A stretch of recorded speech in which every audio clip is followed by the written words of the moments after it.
بسم اللہ الرحمن الرحیم، السلام علیکم۔ پروگرام مقابل کے ساتھ اسلام آباد اسٹوڈیو سے میں ہوں سروت ولیم، ہارون الرشید، ظفر ہلالی صاحب بھی ہمارے ساتھ موجود ہیں۔ آج کے پروگرام کے آغاز پر بات کریں گے 28 مئی کے یادگار تاریخی دن سے متعلق۔ پاکستان کو ایٹمی قوت بنے ہوئے 21 برس مکمل ہو چکے۔ اس ملک کو ایٹمی قوت بنانے کا صحرا ہر سال نواز شریف کے سر پر سجا دیا جاتا ہے۔ اس میں نواز شریف اور دیگر ہیروز کا اصل کردار اور ان کا حصہ کتنا ہے، اس سے متعلق تفصیل سے بات کریں گے۔ مگر دوسری طرف مریم نواز کی حمزہ شہباز کے ہاتھوں میں ہاتھ ڈال کر شعلہ گفتاریاں۔ جو مودی چل کر پاکستان آیا وہ تو کٹ پتلی وزیر اعظم کا فون تک نہیں سنتا۔ ملک کو ایٹمی طاقت بنانے والا آج کوٹ لکھپت جیل میں قید ہے۔ ذوالفقار علی بھٹو کو بھی خراج تحسین پیش کر دیا۔ فاٹا واقعے پر حکومت کہیں نظر نہیں آئی۔ عمران خان نے فورسز کو جواب دینے کے لیے اکیلا چھوڑ دیا۔ اس ساری گفتگو میں کس کے لیے مریم کی جانب سے کیا پیغام دیا گیا، یہ بھی جاننے کی کوشش کریں گے۔ پروگرام کے جب دوسرے حصے کی جانب بڑھیں گے تو بتائیں گے کہ بھارتی وزیر اعظم کی تقریب حلف برداری، ہمسایہ پہلے کی بنیاد پر مدعو کیے جانے والے صدور اور وزراء اعظم میں پاکستان کے وزیر اعظم عمران خان کا دعوت نامہ شامل نہیں۔ نریندر مودی کا یہ رویہ کیوں بدل رہا ہے پاکستان کے حوالے سے، اور شنگھائی تعاون تنظیم کے اجلاس میں عمران خان اور مودی کی ملاقات کتنی متوقع ہے، کیا کوئی بڑا بریک تھرو ہو سکتا ہے، اس سے متعلق بھی تفصیل سے بات کریں گے۔ اور جب آخری حصے کی جانب بڑھیں گے تو بتائیں گے کہ پاکستان سٹاک ایکسچینج کے سی او رچرڈ مورین اچانک سے مسافی ہو گئے۔ سٹاک مارکیٹ میں شدید مندی دیکھنے میں آئی، 748 پوائنٹس کی کمی کا سامنا بھی رہا۔ ڈالر ایک بار پھر سے اونچا اڑنے کے لیے تیار ہو گیا۔ یہاں پر اہم سوال یہ ہے کہ چند دنوں میں ہی بجٹ پیش ہونے والا ہے، ایسے میں اس سارے صورتحال سے کیسے نمٹا جائے گا، یہ جاننے کی کوشش کریں گے۔ 28 مئی کے حوالے سے ہلالی صاحب میں آپ سے سٹارٹ لوں گی۔ یقینی طور پر ہمارے دفاع کا، ایٹمی صلاحیتوں کے لوہے کو منوانے کا یہ بڑا تاریخی دن ہے، یوم تقبیر کے نام سے یہ جانا جاتا ہے، مگر ہر سال کہا جاتا ہے کہ سارا کریڈٹ نواز شریف کے حصے میں آتا ہے۔ کیا واقعی ایسا ہے کہ کوئی اور ہیرو نہیں جس نے اپنا کوئی کردار ادا کیا ہو، صرف نواز شریف ہے جن کی بنیاد پر یہ سب ہو گیا؟ ہمارے پاس تو بم جو تھا وہ 1985 میں ہو گیا تھا نا۔ اچھا، گولڈ ٹیسٹ ہو گیا تھا 1985 میں، اور ہمارے اس چینل کے ایک صاحب ہیں انور محمود صاحب جو انفارمیشن آفیسر ہوتے تھے جنیجو کا، انہوں نے جنیجو کو نیو یارک ٹائمز کا ایک آرٹیکل دکھایا کہ بھائی پاکستان 1987 میں کہ دیکھ رہے ہیں یہ وہ کیا کہہ رہے ہیں، وہ کہہ رہے ہیں کہ ہمارے پاس ایک بم ہو گیا ہے۔ تو انہوں نے ان کو دیکھ کے کہا یہ تو مجھے پہلے سے پتا تھا۔ It was 1985۔ ہاں، تو 1985 میں we were a nuclear power۔ یہ کدھر تھے بھائی 1985 میں؟ مجھے پتا نہیں تھا ان کی کیا عمر کیا تھی۔ تو میں صرف آپ کو یہ کہنا چاہتا ہوں یہ تو پہلے دفعہ پرائم منسٹر 1990 میں بنے، 35 سال عمر تھے ان کے۔ بڑی کوشش کی انہوں نے کہ ہم جو نیوکلیئر پاور تو خیر تھے ہی، بڑی کوشش کی کہ ہم وہ ٹیسٹ نہ کریں۔ جہانگیر کرامت سے آپ جا کے پوچھیں، ظفر الحق سے پوچھیں، ظفر الحق نے کہا تھا میرا استعفیٰ اور تم یہ کر ہی نہیں سکتے ہو۔ اور کلنٹن صاحب سے پوچھیں، $5 بلین کلنٹن نے آفر کیا نواز شریف کو۔ جی، وہ خود اعتراف کرتے ہیں۔ نہیں، اس لیے تو پیسے کی بات آ گئی نا، تو پھر وہ اس کا صدمہ لگا ہوا، ان کو پتا تھا اس کو۔ مگر جب کرامت نے کہا کہ یو ہیو ٹو اگری، یہ آپ کو زیادہ بتائیں گے، مگر میں ایک چیز کہہ دوں، جو لوگوں نے اس بم کا ہاتھ، جن کا ہاتھ تھا، اور کچھ ایک غیر پاکستانی بھی تھا، اس کو ہم کبھی نہیں بھولنا چاہیے، اس کا نام تھا معمر غدافی۔ بالکل، جس نے بھٹو کو کہا بناؤ اور تمہارے پاس ہر وقت پیسے ہوں گے، تم اس کو کبھی مت سوچو کہ ہم تمہارے پیسے ختم ہو گئے۔ اور بقول رومر مجھے سنا یہ ہے کہ $300 ملین ایک ہوائی جہاز میں بھٹو صاحب کے نام پہ بھیجا گیا تھا۔ تو کہنے کی بات یہ ہے، اور کون تھا؟ بھٹو تو تھا، قدیر خان صاحب تھے، ہر آرمی چیف تھا۔ یہ کہنا ہے کہ ہر آرمی چیف تھا، اور لیبیا کا حالت تھا۔ اور دو اور لوگ ہیں جن کے بارے میں لوگ زیادہ اس پہ یہ نہیں دیتے ہیں۔ ایک تو غلام اسحاق خان صاحب، Ghulam Ishaq Khan president, Ghulam Ishaq Khan finance minister, Ghulam Ishaq Khan secretary general finance, تینوں پوسٹ پہ اس نے کہا کہ اس ملک میں یہ اس کے لیے کبھی کمی نہیں رہے گی۔ صحیح۔ اور اس کے بعد ایک آدمی جو فارن ریلیشنز ہینڈل کر رہا تھا، خاص طور ہماری ریلیشن شپ چین کے ساتھ، وہ تھے آغا شاہی جو ادھر سفیر بھی رہ چکے تھے اور جنہوں نے 1971-72 میں وہ ہینڈل کیا تھا چائنا کا انٹری ان دی UN جب ریکگنیشن ہوئی تھی. تو کہنے کی بات صرف یہ ہے کہ یہ لوگ جو ہیں یہ تھے، یہ کون ہے بھائی؟ یہ تو انکار کر رہا تھا، میں نہیں کرنا چاہتا، 5 بلین لے لو. افسوس سے یہ کہنا پڑتا ہے. صحیح ہے، مگر کریڈٹ تو سارا آج بھی انہی کے حصے میں آتا ہے. اچھا وہ جو دیکھیے بات یہ ہے کہ سیاستدان جو ہے افسوس اکثر جو ہے بہت ہی تنگ نظر ہیں، اور جو ان کے مداح اور مرید ہیں، ان کے گیت گانے والے ہیں، ان کا بھی یہی حال ہے. کسی ایک آدمی نے اسے نہیں بنایا، کسی ایک نے اسے مکمل نہیں کیا. کچھ لوگ تو ہیں جن کا نام ہی نہیں آتا، جیسے قذافی کا کوئی نام ہی نہیں لیتا ہے. بالکل معمر قذافی صاحب. تو اس نے پیسے دیے تھے $300 ملین نہیں $1 بلین میری معلومات تو یہ ہیں بھیجے تھے، بعد میں بھی آتے رہے. ایک اور عرب ملک میں بھی ہماری مدد کی، میں ذکر نہیں کرنا چاہتا زیادہ، حالات ایسے ہیں. دیکھیے بہت مشکل حالات نے بھٹو نے اسے شروع کیا، بہت مشکل حالات. ہمارے پاس کچھ نہیں تھا، ایک زبردست ٹیم بتدریج بنتی گئی اور فوج نے اس میں بنیادی کردار ادا کیا. بالکل اگر بھٹو اسے شروع نہ کرتے تو اسے شروع کرنا مشکل ہوتا. اس کے لیے بھٹو جیسا آدمی چاہیے تھا، بالکل جو رسک لینے کے لیے تیار ہو، جس نے کہا کہ گھاس کھا لیں گے مگر ایٹم بم بنائیں گے، اور بنایا. دوسرا آدمی ہے جنرل محمد ضیاء الحق، اس کا نام کیوں نہیں لیتے؟ اب اس کی سیاسی، میں معافی چاہتا ہوں اس سخت لفظ کے لیے، سیاسی اور صحافتی بیوائیں اس کا نام نہیں لیتی، جو اس کی زندگی میں اس کے گیت گاتے تھے، جو لوگ نام نہیں لیتے آج اس کا. ان کا بھی کردار، اسے بہت زبردست کردار ہے. اس کے زمانے میں ہی مکمل ہوا ایٹم بم. یہ کہا جاتا ہے کہ ضیاء الحق جو تھا وہ امریکن ایجنٹ تھا، اور یہ تھا کیا وہ ایجنٹ تھا؟ پھر اس نے ایٹمی پروگرام کیوں جاری رکھا؟ پھر اس کے قتل میں امریکہ کا کیا ہاتھ نہیں ہے؟ عام طور پہ یہ بلیو کیا جاتا ہے کہ اس کا ہاتھ ہے. پھر ایک آدمی ہے غلام اسحاق خان، سائنسدان تو ہیں ہی، ڈاکٹر قدیر صاحب اور ان کے ساتھی تو ہیں ہی، دوسرے لوگ بھی ہیں، ان کی خدمات سے کوئی انکار نہیں. انہوں نے بنایا تو بنا نا، صرف پیسوں سے. ہم آپ یہ ایسی چیز تو نہیں جو بازار سے آپ خرید لیتے ہیں، دونوں ضروری تھے. اس کے بعد ایک آدمی ہے غلام اسحاق خان، سر صرف سیکٹری فائنانس کے طور پہ نہیں اور صرف صدر کے طور پہ نہیں، جب وہ سینٹ کا چیئرمین تھا تب بھی اس سیل کا ممبر تھا. میں ان سے ملتا رہا ہوں. مجھے جب ان میٹنگز کی یاد آتی ہے ریٹائرمنٹ کے بعد، خاص طور پہ ان سے میں کئی دفعہ ملا، مجھے حیرت ہوتی ہے کتنا عالی ظرف انسان تھا. اس نے کبھی کریڈٹ ہی کلیم نہیں کیا. جب وہ یہاں آتا تھا سائنسدان اس سے ملنے کے لیے جاتے تو اس کو اپنے باپ کی طرح سمجھتے. جب انسٹیٹیوٹ بنا تو ڈاکٹر قدیر وغیرہ نے، دوسرے سائنسدانوں نے اصرار کیا کہ اس کا نام غلام اسحاق خان کے نام پہ ہونا چاہیے، غلام اسحاق. اور یہ دنیا کا 8واں بیسٹ ادارہ تھا سائنس کے تعلیم میں. اب اس کا جو حال ہو، جو بھی ہو. پھر جناب اپنا انہوں نے دھماکہ کیا، کوئی شبہ نہیں، مگر کس طرح؟ ظفر الحق نے کہا میں استعفیٰ دے دوں گا، مجید نظامی نے کہا آپ کا دھماکہ ہم کر دیں گے اگر آپ دھماکہ نہیں کریں گے. 90% سے زیادہ سپورٹ تھی. ان کے جو صحافتی ترجمان تھے، میں نام نہیں لیتا، وہ کہہ رہے تھے نہیں میزائل کوئی چیز نہیں ہے، منڈی اصل چیز ہے. میں نے 6-7 دن مجھے یاد ہے کالم مسلسل لکھا اور فرنٹ پیج پہ نیوز انالیسز لکھا کہ بھائی یہ آپ اس کو اوائڈ کر، ساری قوم چاہتی ہے، آپ اوائڈ کیسے کر سکتے ہیں؟ وہ کلنٹن نے پیسے آفر کیے، یہ لے نہیں سکتے تھے.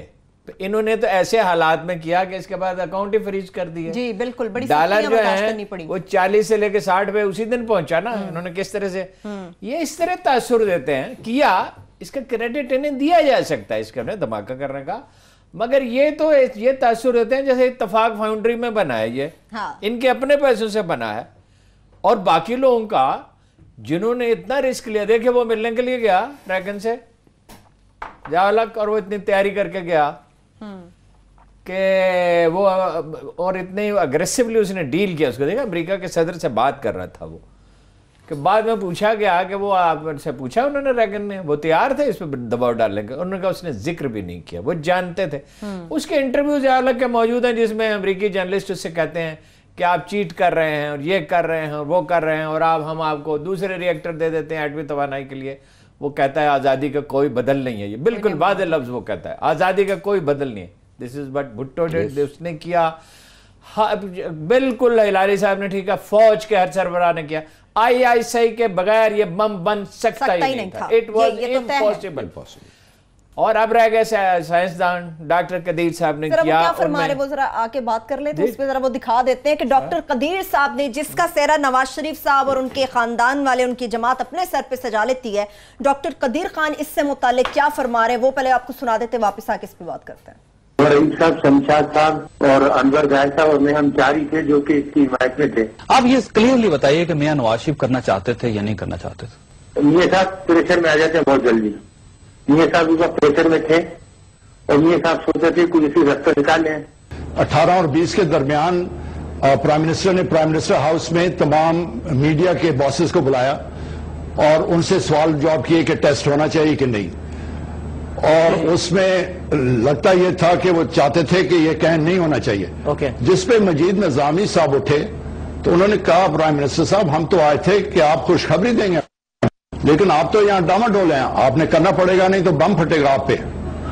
اور 20 مئی کو ڈاکٹر اے خان نے خط لکھا نواز شریف کو کہ اگر آپ نہیں کریں گے تو میں استعفیٰ دے دوں گا اور میرے انجینئرز بھی استعفیٰ دے دیں گے۔ اور 28 صبح کو جب رات کو یہ تھا اندیشہ کہ ہمارے شگائی کے اوپر ہندوستان شاید حملہ کرے، تو 28 صبح میں پرائم منسٹر ہاؤس گیا اور اس وقت وہ بات کر رہے تھے کلنٹن صاحب کے ساتھ۔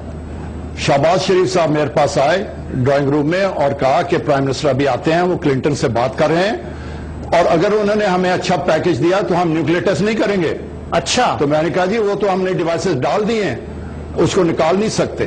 تو یہ کریڈٹ جو ہے یہ ہماری عوام کو جاتا ہے، ڈاکٹر اے خان کو جاتا ہے۔ اگر اچھے پیکج ملے تو پھر یہ دھماکہ نہیں ہوگا، اور یہ ڈاکٹر سمر مبارک مند کو بھی جاتا ہے، دھماکے کا بندوبست انہوں نے کیا تھا۔ دیکھیے اس کے 22 سٹیجز ہوتے ہیں ایٹم بم کے، انریچمنٹ آف کورس بہت اہم اس کا حصہ ہے۔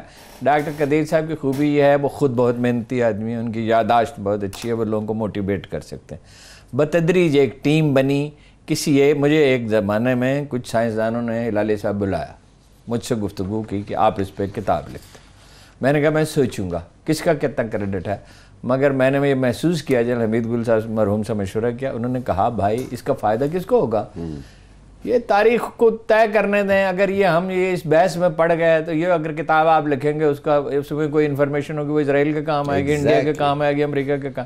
چنانچہ میں نے فیصلہ کیا کہ کتاب میرے پاس اب بھی بہت سی چیزیں پڑھی ہیں جو زمانے میں بے شمار آرٹیکل چھپے تھے، اس کا انبار انہوں نے مجھے بھیجا، میں نے دیکھا، مگر یہ اس طرح کی چیزیں لکھنے کی نہیں ہوتی، بہت سی چیزیں کہنے کی نہیں ہوتی۔ بہرحال وہ نواز شریف ایک بم موجود تھا تو اس کا دھماکہ کیا نا، اگر ان کا کریڈٹ ہو بھی تو اتنا ہی ہے نا، دھماکہ کیا اور ساری قوم اٹھ کھڑی ہوئی، ان کے پاس دوسرا آپشن کون سا، اور اتنے وہ خوفزدہ تھے کہ انہوں نے یہ فارن کرنسی اکاؤنٹ منجمد کر دیے، اس میں سارے ڈالر نکال لیے۔ اور کلنٹن کا انٹیلیجنس کتنے مزیدار تھا کہ اس نے کہا کہ بس پیسے ہی اس کو روک سکتا ہے۔ 5 بلین کا آفر آ گیا بھائی، 5 بلین 1998 میں is equivalent to 20 billion today، sub 20 billion سمجھو، 1998 Yes sir. It is a remarkable offer. 5 billion. اچھا بے نظیر کا بھی رول تھا اس میں، یاد رکھیے بے نظیر نے حمایت کی تھی دھماکے، حمایت، وہ تو ڈٹ کر کی تھی۔ میسائل کا پورا ڈیزائن نارتھ کوریا میں انہوں نے اپنے کوٹ کے پاکٹ میں ڈال کے لے آئی، اور وہ اس کا ذکر کرنا چاہیے کہ میزائل پروگرام میں 2 آدمیوں کا بڑا حصہ یہ ڈاکٹر سمر مبارک مند اور اس کی ٹیم نے بنایا، شاہین میزائل، اس سے پہلے بنا غوری میزائل جو ڈاکٹر قدیر صاحب کی ٹیم نے بنایا، اور یہ بے نظیر اپنے آپ کو خطرے میں ڈال کے وہ لے کے آئی، والنٹیئر کیا خود کیا کہ میں مجھے اچھی طرح سے یاد ہے کہ جنرل عبدالوحید کاکڑ نے کہا ڈاکٹر سمر مبارک مان سے کہ آپ میزائل بنائیں، انہوں نے کہا سر دس از فرام ہارسز ماؤتھ، انہوں نے کہا سر میں نے کبھی نیکڈ آئی سے میزائل دیکھا نہیں ہے، انہوں نے کہا مگر آپ کی ٹیم بہت اچھی ہے۔ 5 سال لگے انڈینز کو سالڈ فیول بنانے میں میزائل کا، 2.25 سال میں پاکستانی سائنسدانوں نے سالڈ فیول